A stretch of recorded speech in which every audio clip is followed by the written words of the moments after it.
alright, alright, alright. Okay, okay, okay.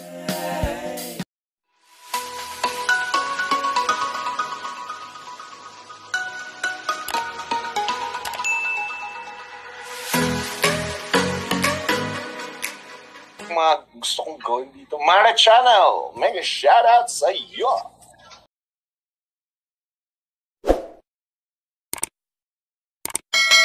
Good morning! It's Mara Channel!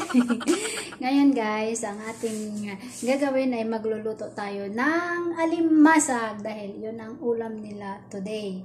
Kaya eto ay papakita ko sa inyo kung paano ko iluto yung kanilang ulam na alimasag. At ito po yung kanilang alimasag. Ang dami ng alimasag. Ayan. Ito po. Ito, alimasag. Ang kulit. Ito yung ingredients lang natin, oh. Ito lang yung bawang. Ito po yung ating bawang.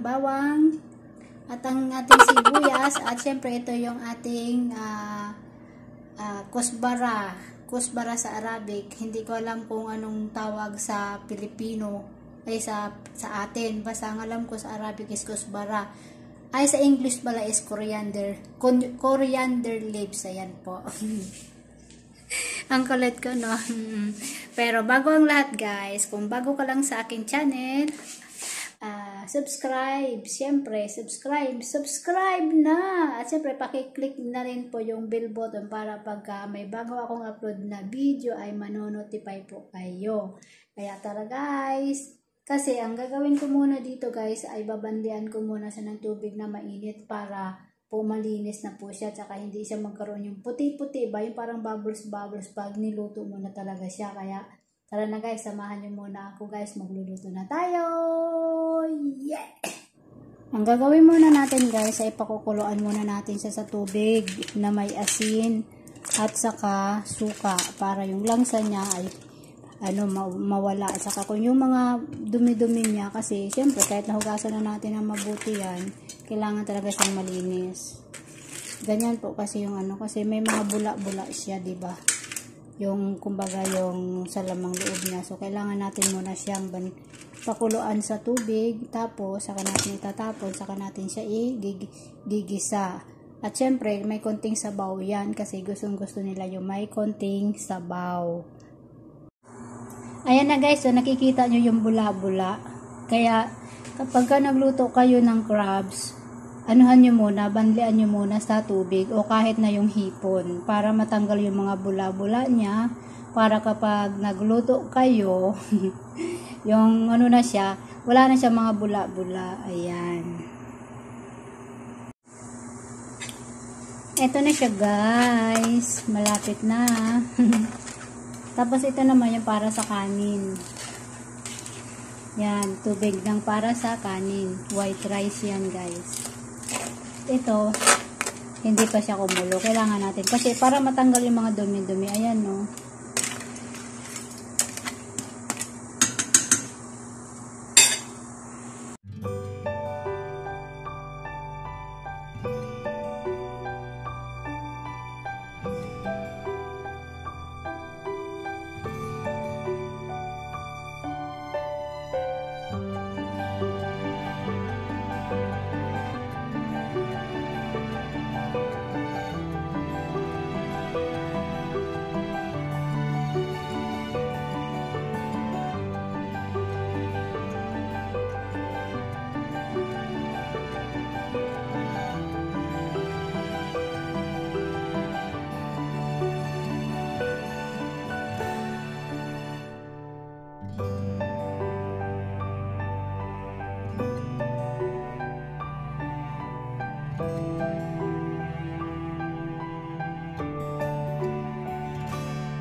Luto na guys.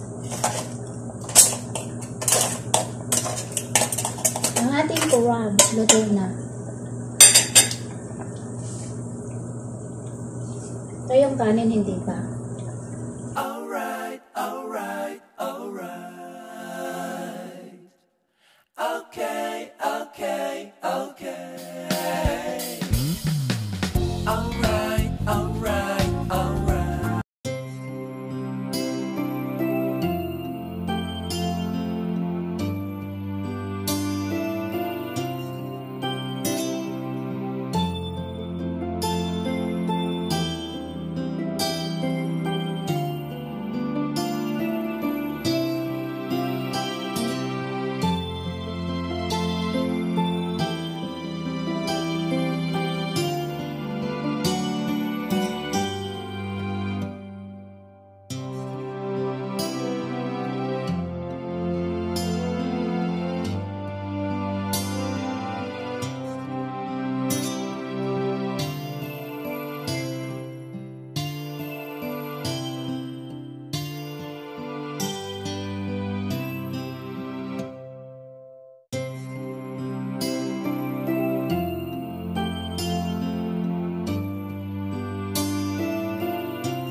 Ito na yung pagkain nila guys. Ito yung kanilang lunch.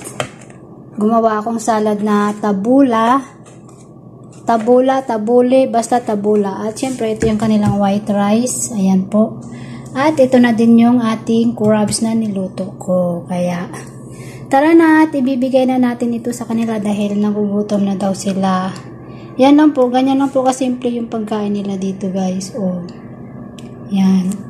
Kanin, ito, crabs, rice, salad. Yun lang po. Okay?